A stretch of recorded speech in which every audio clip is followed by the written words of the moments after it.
Welcome to Discover Indie Film. I'm your host, Jeff Howard, and this is going to be a fun episode. I've got 4 people with me, and you know what?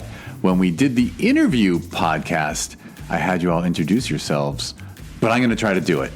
And I haven't even gone back over how to pronounce names, but I think I can do it.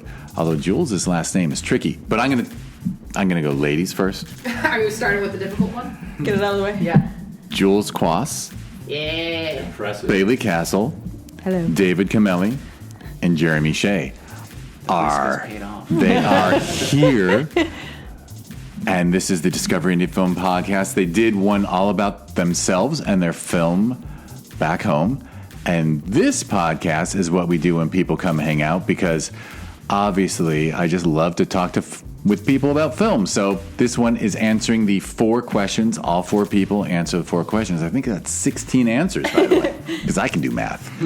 But the questions are: name 3 favorite films, name a film you consider underrated, name a film you consider overrated, and name a lesser-known film that people should seek out.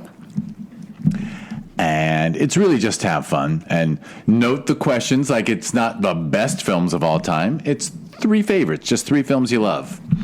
Sometimes I thought about like adding the question guilty pleasure, but no one wants to admit their guilty pleasure. So, and by the way, there will be links to people's social media and someday how to see the film back home, which everyone should see.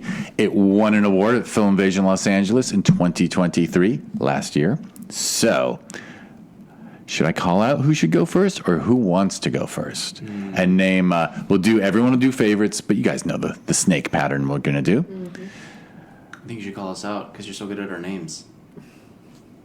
Let's start with Bailey. Oh my gosh. I knew it. You guys. Okay. So you're going to go last the other way. No, well, 3 favorite films. I was like, kill me now. I don't, my initial response in my head was like, from which country? Like, I truly was These like. 2 have been literally agonizing over these questions. So. Agonizing because I'm like, 3 favorite films. I'm like, I have 3 favorite films. And then I'm like, I have 3 other favorite films. I have a literal yellow notepad in front of me. I have so many things circled that I was going to commit to, but La Cienega is one of my favorite films. Dog Day Afternoon is one of my favorite films. Tampopo is one of my favorite films. I have to stop there. By the way, sometimes I joke, like, I don't have a black and white striped shirt and a whistle. Like if you name an extra 1 or 2. I'm like, Babette's Feast, Good Morning, The Flavor of Green Tea Over Rice, Nashville, any John Cassavetes film, like, I can, In the Mood for Love, Days of Heaven, which is like required viewing, I feel like. You're going to need a whistle. I know. The Piano Teacher. Can we talk about The Piano Teacher? Where I wanted to watch one night. I was like, I want to watch like an erotic romance film. And the poster for The Piano Teacher is so misleading that I was like, what am I watching? This is the scariest thing I've ever seen. It's burned deep into my brain memories. But it's one of the scariest, best films I've ever watched. And Isabelle Huppert is just like, sometimes I watch her act and I'm like, well, I don't need to act because she did it. You know? Okay. I love that film. It's so good. I'm going to brag Scary. because I'm old enough probably to be everyone's parent. But I saw that in the theaters, like when it first came out. Oh my God. It was incredible. Just incredible. How did the audience react to watching that? Like, Not well. I'm sure. I'm sure. When she picks up that Kleenex and sniffs, holds it to her nose, that first reveal of how perverse she might be. Yeah. It's incredible. So But I was like, yeah. I was shouting, yeah. And like even a shot like the bathroom scene where she like gets into the bathtub, and you don't really know what's going on until you know what's happening. But because I don't want to spoil anything, but I miss shots like that where it's this like massive. I didn't go to film school, so apologies in advance. But this like wide shot where you get to see everything, and it feels like these older films are like theater filmed. So you get to watch actors be idiosyncratic and be in relationship to their environment and each other that I'm obsessed with watching on film. Well, that's a great one. All right, now it's Jules' turn. Okay. So I am not the film buff of this group. So mine are going to be a little more what's the word? Like, oh, really, that one? The very first film that got me into music and musicals, and it's the first film I remember watching, is Grease. Absolutely obsessed. I think that John Travolta as Danny Zuko was my sexual awakening, to be perfectly honest. Right. Ironic in many ways. Right. It's fine. Shawshank Redemption was a movie that I didn't want to end, and it was the first time I had experienced that feeling of like, no, I could truly watch this for like the rest of my life. Like, just keep going. This is a film that I feel like people don't talk about enough, and I think it's fucking comedic genius, is Some Like It Hot. Like, you do not know what is going to happen in every single scene. Like, I could not, as the entire time I was watching that film, I was like, I couldn't really couldn't predict what was going to happen next, and I thought that was just sheer brilliance. And also, I feel that Marilyn Monroe is grossly underrated as an actor and as a comedian as well.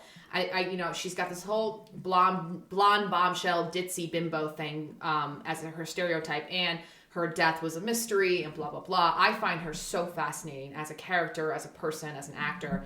And I think that she was grossly underrated in this film.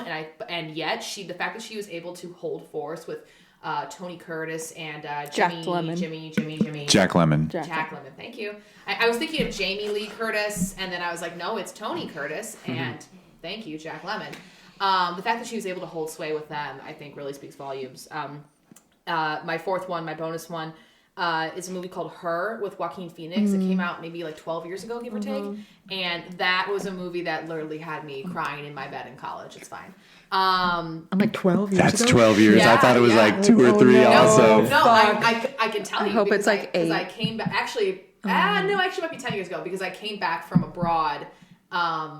I studied abroad in fall of 2013, and I watched the movie in my bed, like junior year, like in 2014. So that's how I know.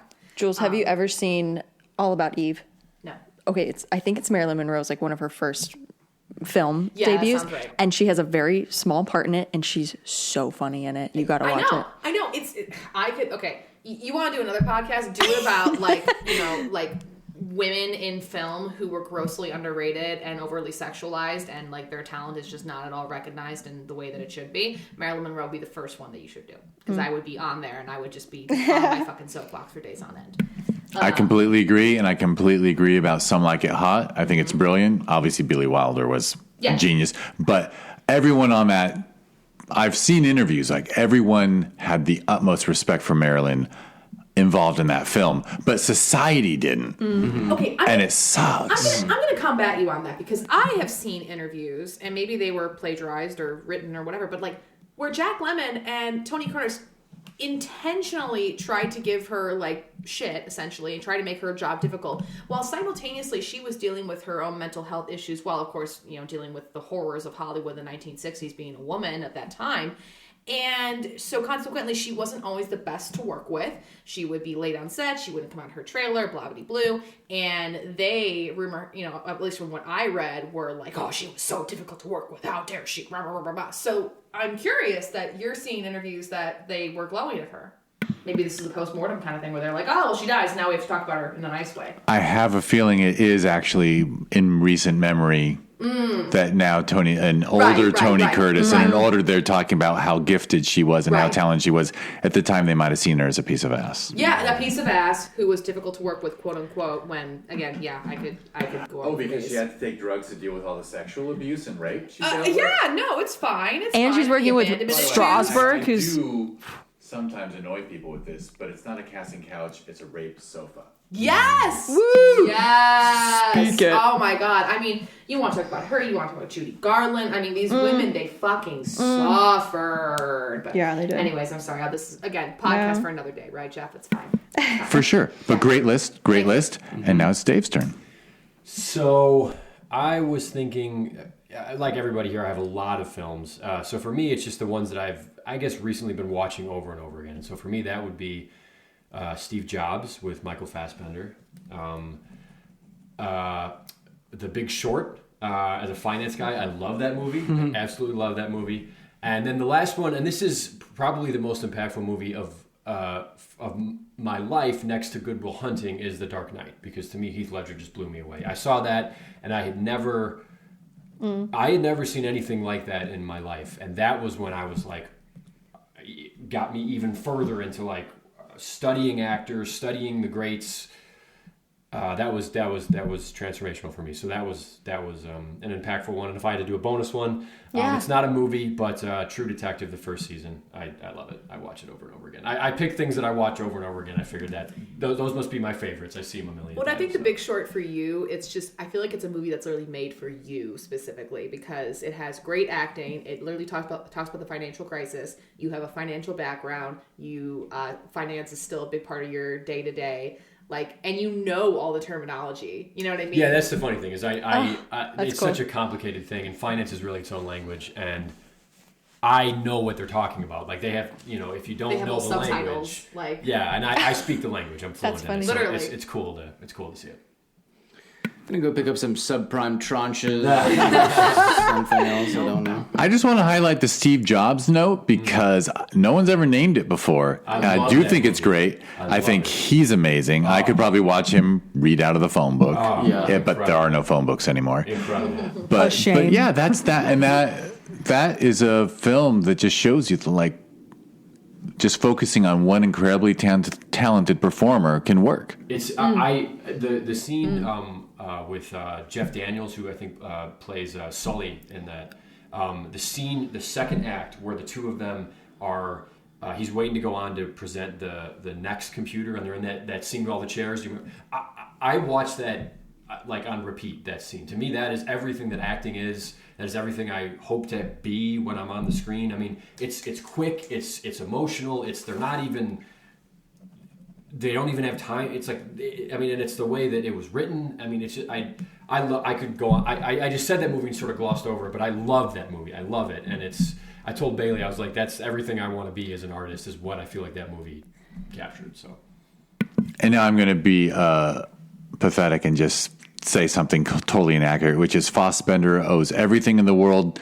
Shame is the piano teacher. Right? Like he owes everything. That film, Shame, which I think is brilliant, owes everything in the world to the piano teacher. Am I wrong? I don't think you're wrong. I think it's. I don't think you're wrong. Shame's a great film. It's a great fucking film. Oh my God. I weep unbelievably when she sings that song. And the camera never leaves her. Breaks every rule of cinema. Just one shot, locked on. It's your turn. Okay. Gosh, I told myself, all right, I don't know how to do this, so I'm just going to do one comedy, one drama, and one foreign film.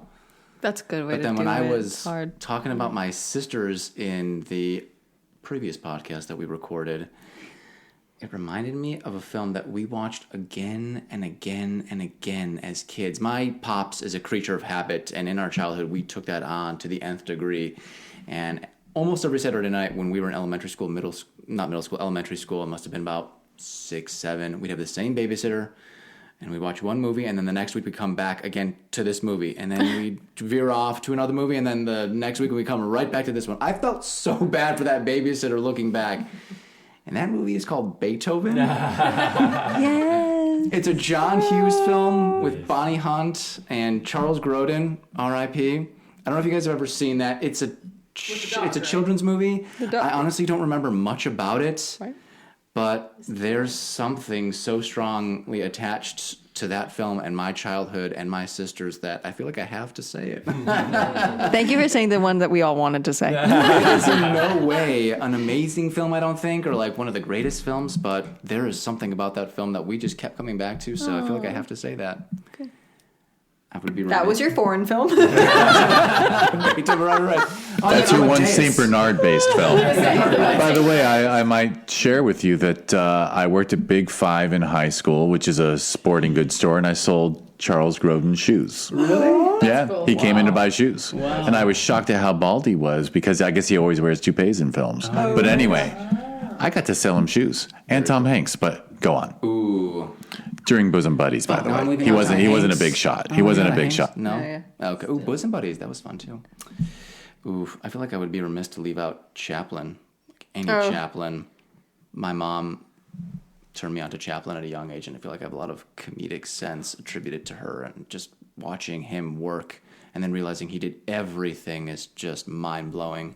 So any Chaplin, really.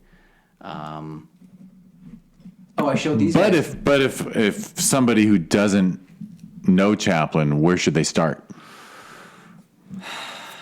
Because most of us have no clue. Oh man, I don't have a clue, to be honest. Yeah, maybe City except Lights, The Dictator, maybe The Gold Rush, Modern Times, The Great Dictator. One of those four are just some greats, just absolute masterpieces for how early it was in cinema and what he did. It was just incredible to watch him work.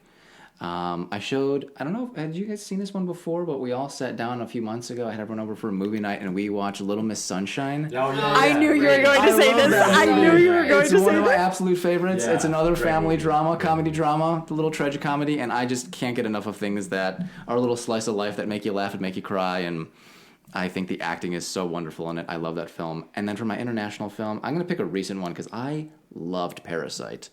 I thought that film was stupendous, and I love what he did. I love his other work too, but that one, when it got big, I was really happy for him, and I thought that it was an amazing film. I watched it 3 times in a week, I think, is what he did. Yeah. Fantastic. By the way, I'm going to point out a slight theme, which is between Grodin and Alan Arkin. Like, you dig the seasoned comic actor, like those are just titans. Absolutely. But not everyone appreciates those two. Absolutely, and maybe that's why I'm really leaning into writing these 2 series or features. I haven't decided about old folks. I don't know what is going on, but it just keeps getting pulled back to these. Awesome. Wasn't it such a cheat to write that grandpa character in Little Miss Sunshine and have Alan Arkin talk about heroin and stuff? Yeah. Like it was so not fair. Like it's just going to be better than anything else at Sundance that year. Yeah, I know. I don't want to cheapen what he did with awards because I do think he won that year, but it was pretty wonderful. Mm-hmm.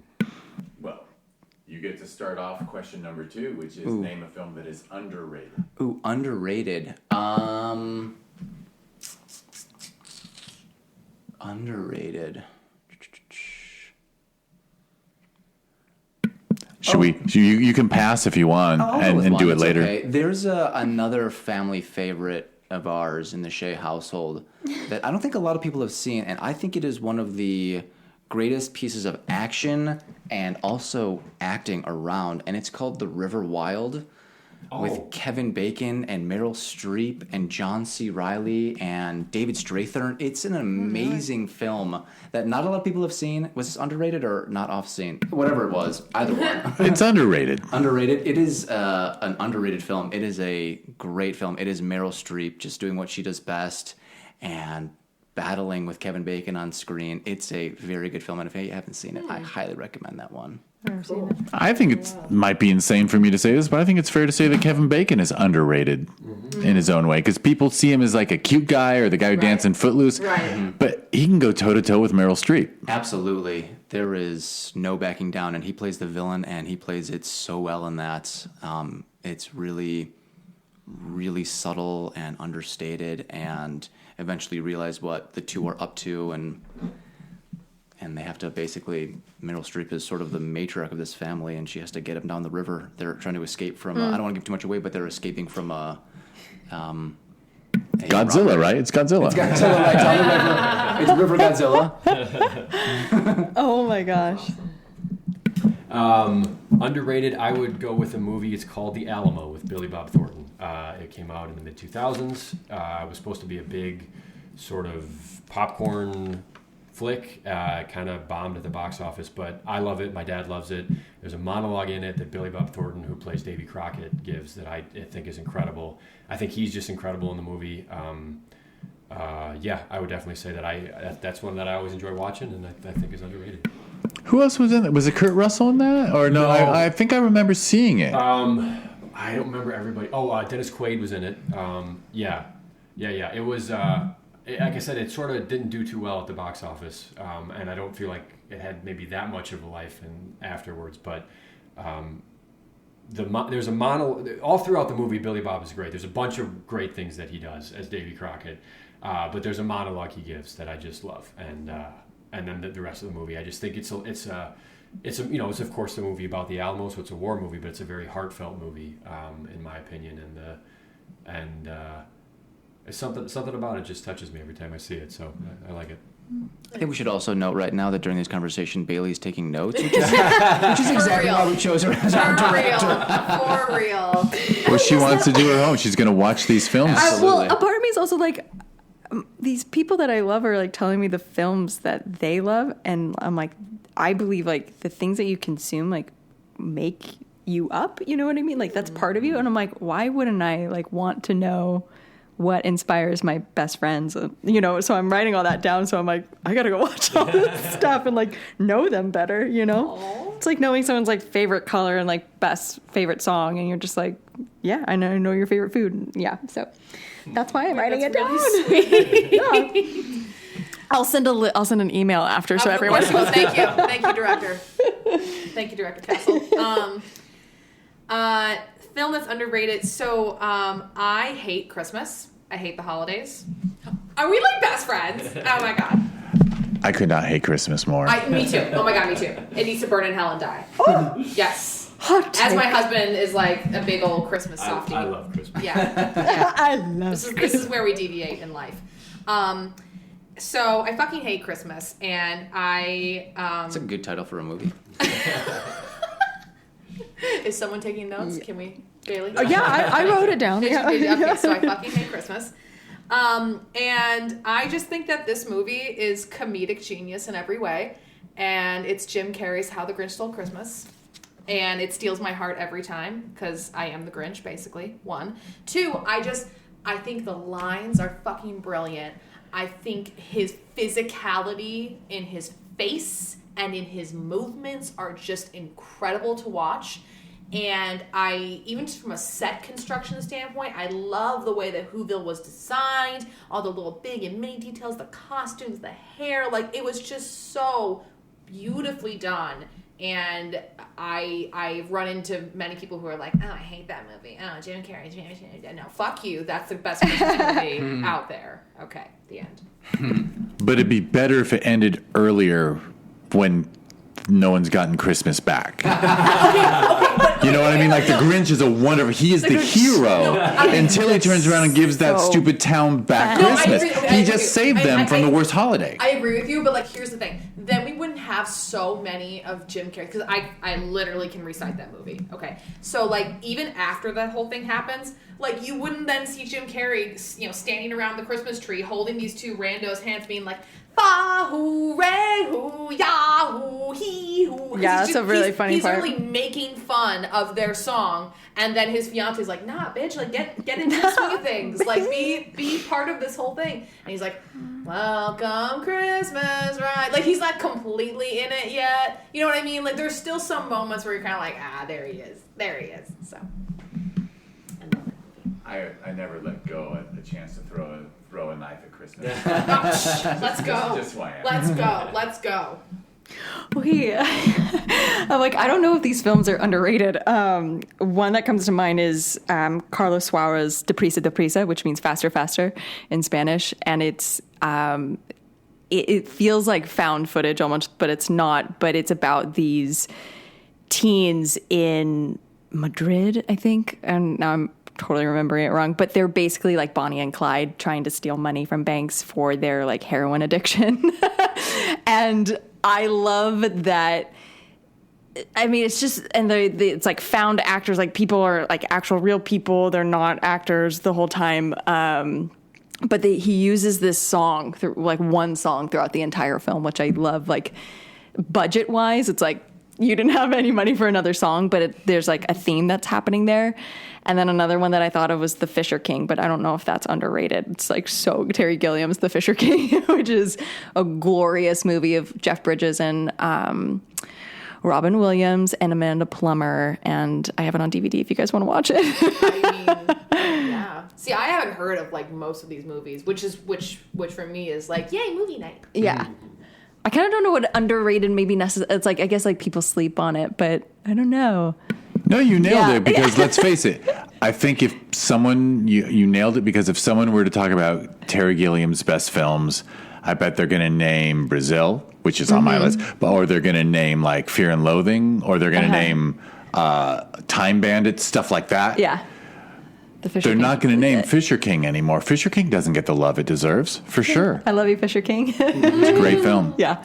All right, you get to start off overrated. Okay, so we were talking about this in the car, and I don't know. I kind of feel ethically not right talking about a film that I think is overrated because it's so fucking hard to make films. And so I'm like, fuck, like, who the fuck am I to be like, your film's fucking overrated? And because someone's like, your film's overrated, I'd be like, no, that hurts. But I think I talk about things that I think are overrated in film that I'm just exhausted by. And one of that is like the like massive party scene where everything's like blue and red and like every 19-year-old's like snorting coke. I'm like, what? Like, and then we never see like how the drugs interfere with the night ever again. I'm like, I'm so exhausted by that. It just feels very cotton candy and like shock value for no payoff. That I'm just exhausted by seeing that stuff. But yeah, maybe we can talk offline about the movies that are swarming in my head that I'm like, this is overrated. But I have a prepared speech, which is you're not saying it's a bad film. Yeah. You're saying it's overrated. Like for me, yeah. By the way, you've given your answer, which is no, and people can, I've had lots of people say, all film is valid, nothing's overrated. Fine with me. You can pass too. Yeah. But like mine is, I'm a huge Coen Brothers fan. Sure. But Fargo's not in my top 5 for Coen Brothers films. And they got Best Picture for it. And they didn't get Best Picture for Miller's Crossing. So for me, it's like Fargo's overrated because you should, there's these other Coen Brothers films that you should have in higher esteem. And I'm not saying Fargo's bad. No, I get that. Fargo's fucking great. No, I get that.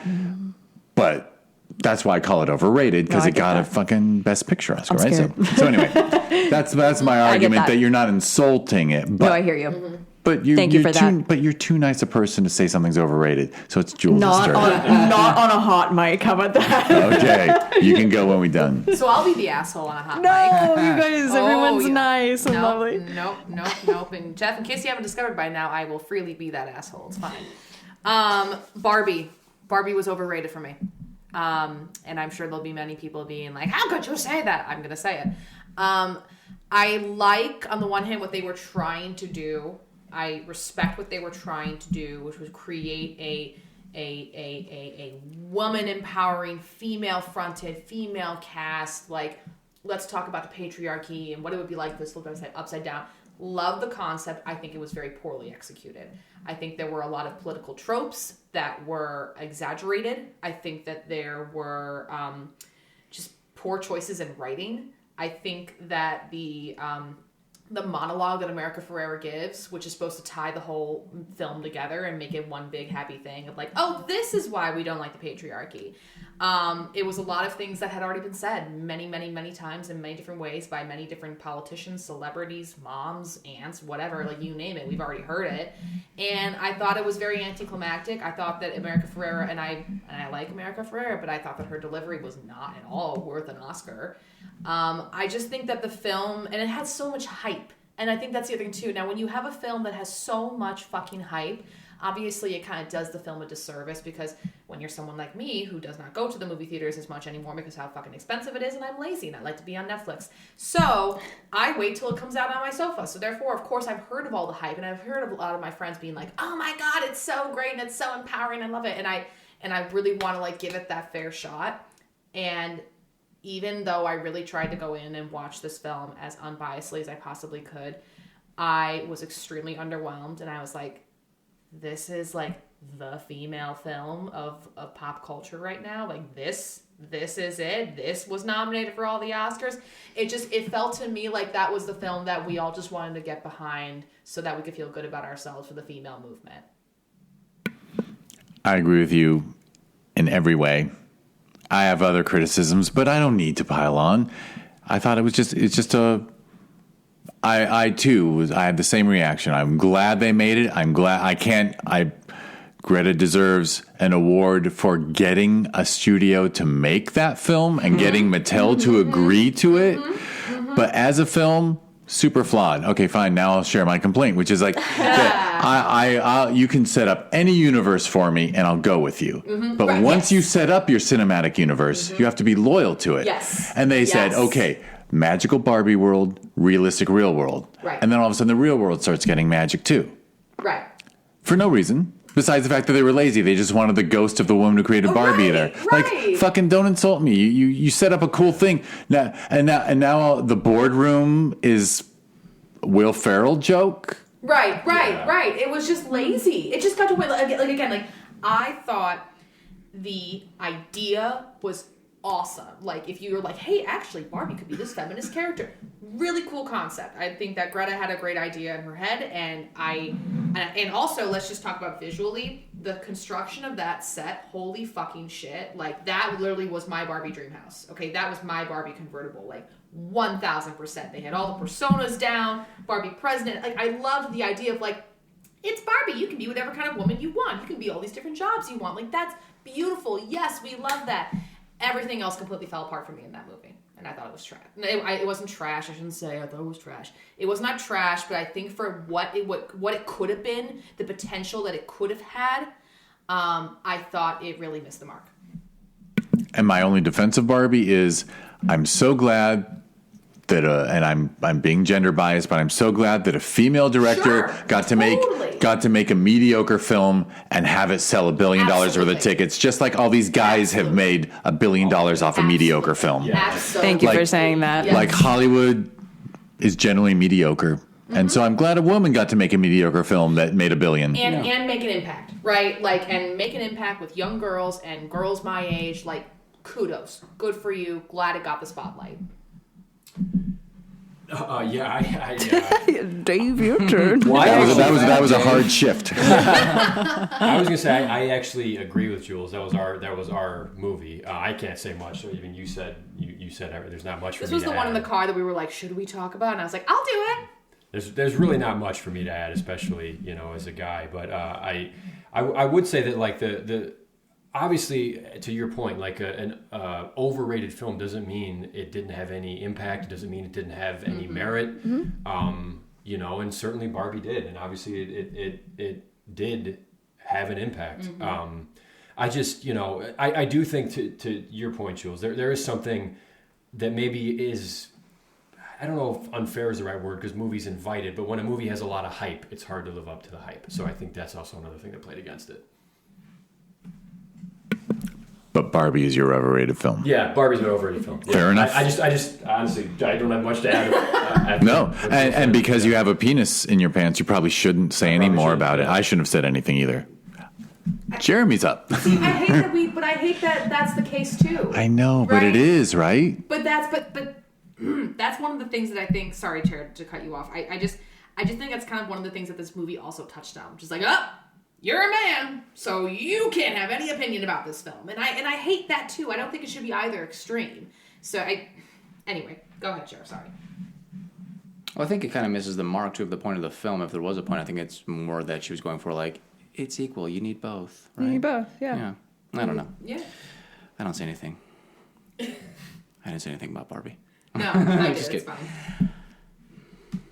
fine. Overrated, we're on, right? Jeff, I'm a big fan of animated films. Yes. I really like a good animated film. I love a good Pixar. I love a good Disney. Me too. And there was this one film out there that I've been holding off on seeing. I don't know why. I just never had an urge to see it. People have been asking me. Oh my gosh. Nieces have been asking me to see this, and finally I caved. And I just thought Frozen was I've never seen that. a little bit overrated.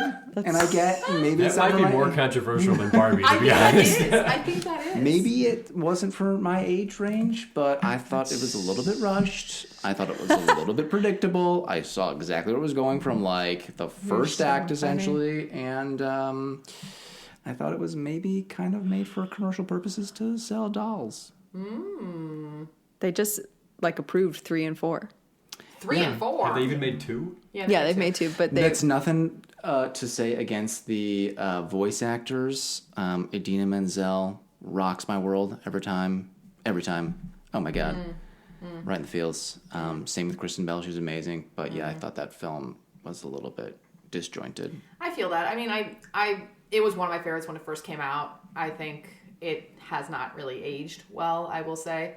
Can we just pause and just talk about the fact that Idina Menzel has literally been a part of some of the most iconic pop culture, like, films and musicals. Oh, she's amazing. Yeah. Like, she originated the role of Maureen in Rent. She originated the role of Elphaba in Wicked. She originated the role of Elsa in Frozen. It's like, bitch! Like, Uncut Gems! Thank you! Like, leave some for the rest of us! Uncut Gems. What did John Travolta call her? Adele Nazim? Adele Dazeem. Adele Nazim. Thank you. I know this. Maybe this is just for Jeremy, I'm going to say it, but she's also like the Jewish goddess of all time.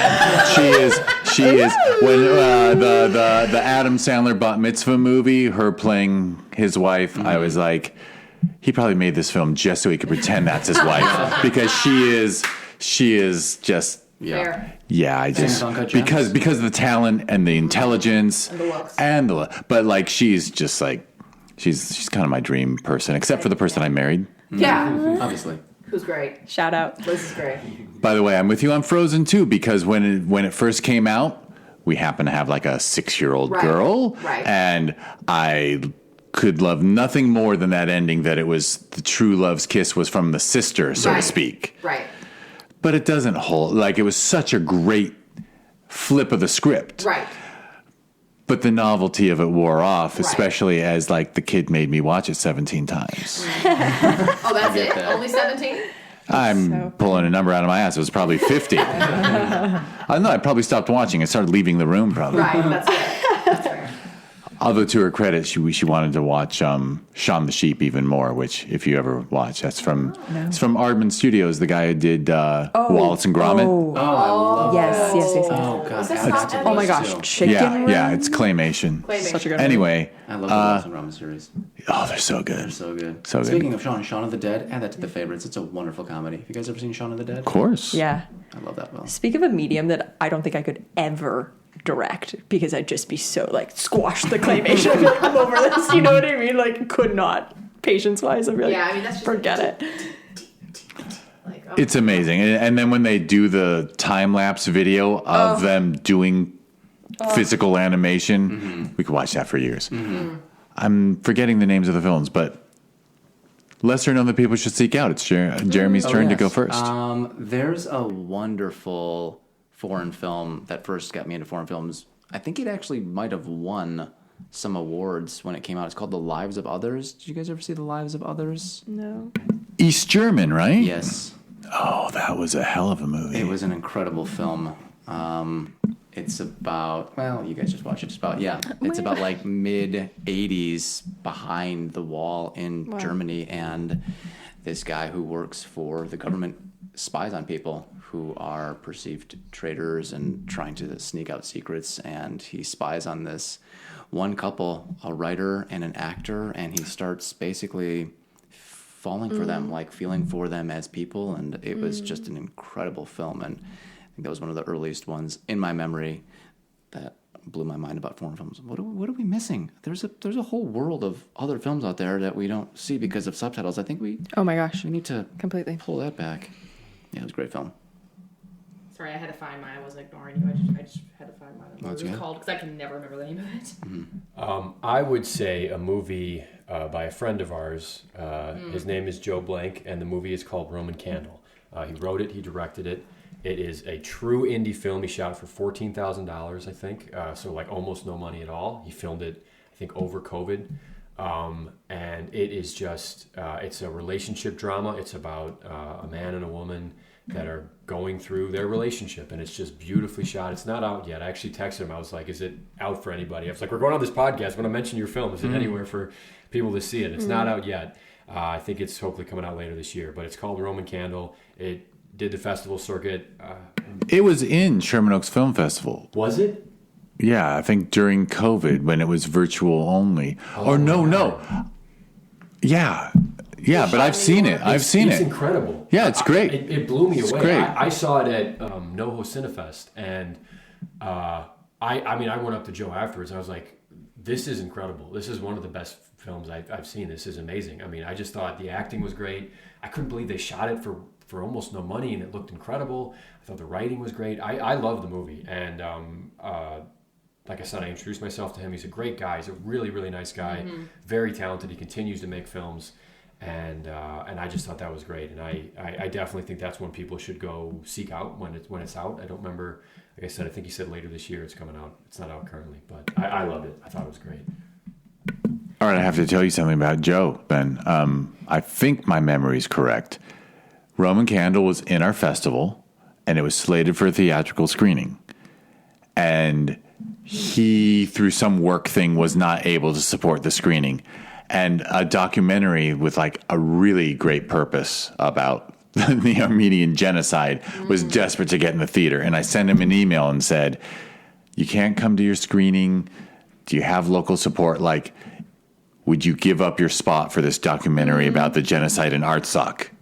And he said yes. And I've never had someone give up a theatrical spot before. I'm not surprised. Wow. I'm not He surprised. really is. He is a good guy. He really is a good guy. I mean, he's like I said, I consider him a friend, and I'm not surprised at all. I mean, and he's so talented. I mean, it was just one of those films that, like, when you watch it, for me again, it was just like, I have to go talk to you because this is just great. So I think you're just kind of like, am I in the same category as this? Like, yeah. I'm gonna cheat, and I have two because I have one that's indie and one that's not. Indie wise, another one of our really good friends. Her name is Marissa Hood. She is also an actor and a writer and a producer in LA. She's very ridiculously talented, and she normally does comedy, but she did a really riveting short called Schaye, and it explores kind of two the same concept from two different angles. One is about a woman who has a miscarriage, and then at the same time, there's another woman who I think she was drugged and raped, and so it's sort of combating like, okay, these two sexual traumas from these two different lenses, and I just really couldn't believe what was done with the acting and because it was a short, with what limited time they had with the story arcs. The girl, I know I think she was like a teenager. I think that was like one of her first films, and she was wonderful. Marissa, who played the lead, she was fantastic. I was very moved by her performance. I have no idea if it's out yet. I think it finished the short circuit. I'll ask her. And then this is a film that I don't really know if people have heard of it or not, but it actually made a really big impact on my nana, and so I watched it. It's called The Imitation of Life. It's from like the 1960s, and it's about a woman who is black, but she's white passing, and she has a clearly black mother. And I don't remember the full plot, but basically, I think the daughter, they make like the daughter is like wealthier, and that the mother is her servant to kind of like essentially elevate her in the world. But then it becomes a very, very strained relationship, and it explores race, it explores a mother-daughter relationship. And this is like a movie from the 1960s, so I'm just kind of like, what are we looking at here? So good. And I just found that to be a very fascinating thing to explore that during that time period, and then the fact that it's still relevant, but also just like kind of, I just think it's a film that hasn't been seen and really should be. So, Imitation of Life. Sounds amazing. Yeah, it's cool. All right, Bailey, you're wrapping it up. I'm wrapping it up. So we're gonna shoot it over to Chicago, and my not well-known film is called Ghostlight. It came out this year. It's making its rounds. I think it was at Sundance this year. It's the second feature from directing duo Alex Thompson, and Kelly O'Sullivan. And they're Chicago native. They still live there. Ghostlight is this basically like love letter to Chicago theater. And it's about a man who's this construction worker who's this family's like grappling with a tragedy in their life. And he gets sucked into a community theater production of Romeo and Juliet. And chaos ensues, right? But what I love the most about it is that this family that it centers around is an actual family in the Chicago theater world. He is a prominent Chicago actor, Steppenwolf. I don't know if he's a company member, but is around the town. And then the wife is the, I believe she's the artistic director of Rivendell Theater, and then their daughter. And so I saw it at a film independent screening maybe like a month ago, and I was just blown away. And there was a Q&A with them afterwards. So I just want to shout them out. Ghostlight.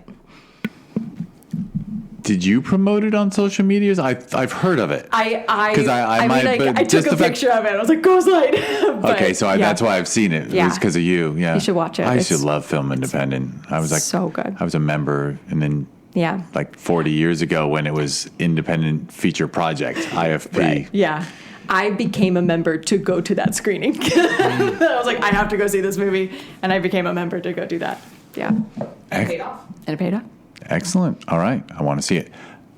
All right. I'm going to wrap it up. We're done. We're done. Fantastic. Any favorites of yours that you want to tell us out quickly? I'm curious about you. You want to know? I'll tell you right after we stop recording. And the only reason I'm being cagey is not to be cagey. This is going to be episode 430 something. It went from episode 99 to 101 because I promised someone that he could interview me for number 100 and get my list. Nice. And that was 6 years ago. Okay. Gotta keep that But promise. I'm still being loyal to him. Good for you. That's cool, man. That's cool. But The Graduate's on it. Oh, yeah. Nice. Oh, yeah. Yeah. All right. I'm supposed to wrap it up, right? All right. So these four lovely people answer the questions. There will be clickable links in the show notes for everything they do and everything they want you to be able to reach. So just look at the show notes if you want to find them on social media or websites, whatever. And now I'm going to name the social media and websites I need to do to wrap this up. So thank you for listening to the Discover Indie Film Podcast. If you want to learn more about the podcast or the TV series on Amazon Prime Video that was born out of it, just go to discoverindiefilm.com or at DIFwins on social media. Their film, Back Home, you should try to see. Hopefully there'll be a link to it. Back Home was at Film Invasion Los Angeles in 2023, won some awards. And if you want to learn more about Film Invasion Los Angeles that we hold every June, just go to filminvasionla.com or at Film Invasion LA on social media. Its sister festival, Sherman Oaks Film Festival, it's kind of its big sister at this point because for some reason Sherman Oaks is like outgrowing it. Sherman Oaks is ShermanOaksFF.com or at ShermanOaksFF on social media.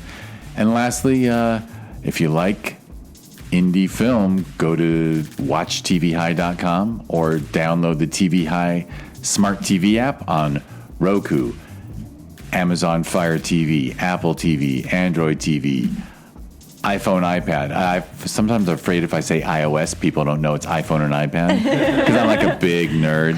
So like iOS means something to me. And Android mobile.